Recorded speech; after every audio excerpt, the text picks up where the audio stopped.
नमस्कार दोस्तों, हमारे चैनल पर आपका स्वागत है। आज हम महान सम्राट पृथ्वीराज चौहान की वीर गाथा देखेंगे।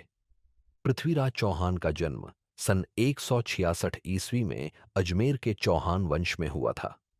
वे सम्राट सोमेश्वर चौहान के पुत्र थे और बचपन से ही अद्भुत प्रतिभा और वीरता के प्रतीक थे। उन्होंने शिक्षा और शस्त्र विद्या में महान उपलब्धियां प्राप्त की। उनके गुरु विद्यापति चंद बरदाई ने उन्हें राजनीति, युद्ध कला और कूटनीति का ज्ञान दिया। युवा अवस्था में ही उनके पिता का निधन हो गया, जिसके बाद उन्हें राजगद्दी सौंपी गई।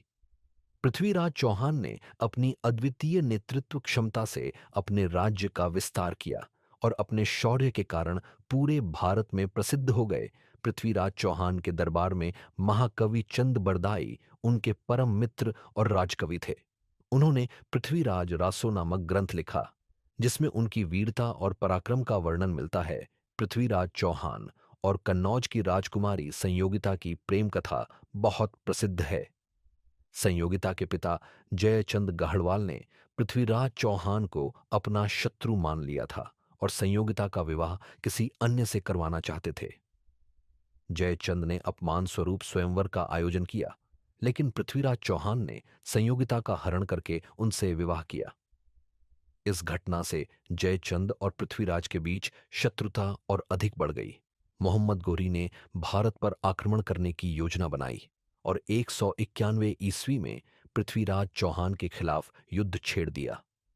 इस युद्ध में पृथ्वीराज चौहान ने हिंदू सेना के साथ वीरता से लड़ाई लड़ी। युद्ध के दौरान गोरी की सेना को जबरदस्त नुकसान हुआ और मोहम्मद गोरी स्वयं घायल होकर मैदान छोड़कर भाग गया। यह पृथ्वीराज चौहान की एक ऐतिहासिक विजय थी, जिससे उनकी वीरता की गूंज पूरे भारत में फैल गई। मोहम्मद गोरी ने अपनी हार से सीख लेकर एक विशाल सेना तैयार की और 1192 ईस्वी में दोबारा आक्रमण किया। इस बार जयचंद ने गुप्त रूप से मोहम्मद गोरी की सहायता की और पृथ्वीराज चौहान को कमजोर करने की साजिश रची। हिंदू सेना वीरतापूर्वक लड़ी, लेकिन धोखे और छल से मोहम्मद गोरी की सेना ने पृथ्वीराज चौहान को पराजित कर दिया। पृथ्वीराज चौहान को बंदी बना लिया गया और गजनी ले जाया गया। मोहम्मद गोरी ने पृथ्वीराज चौहान को अंधा कर दिया और उन्हें प्रताड़ित किया, लेकिन वह फिर भी नहीं झुके। महाकवि चंद बरदाई ने एक योजना बनाई और गोरी को यह विश्वास दिलाया कि पृथ्वीराज अभी भी ध्वनि से लक्ष्य भेदने की कला में निपुण है। एक प्रतियोगिता के दौरान पृथ्वीराज चौहान ने आंखों पर पट्टी बांधकर तीर चलाया और सीधे मोहम्मद गोरी के सीने में भेद दिया, जिससे उसकी मृत्यु हो गई। इसके बाद पृथ्वीराज चौहान और चंद बरदाई ने आत्म बलिदान कर दिया। पृथ्वीराज चौहान भारतीय इतिहास के सबसे महान योद्धाओं में से एक थे। उन्होंने न केवल अपनी वीरता से इतिहास रचा, बल्कि अपने सम्मान और धर्म की रक्षा के लिए अंतिम सांस तक लड़े। उनके बारे में एक कहावत प्रसिद्ध है, जो उनके कवि चंद बरदाई ने कही थी, जिसकी वजह से उन्होंने बिना देखे सिर्फ शब्दों के माध्यम से निशाना लगाकर मोहम्मद गौरी को मार गिराया था।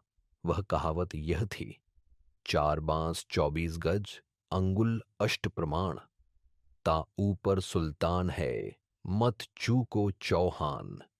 ऐसी ही महान राजाओं की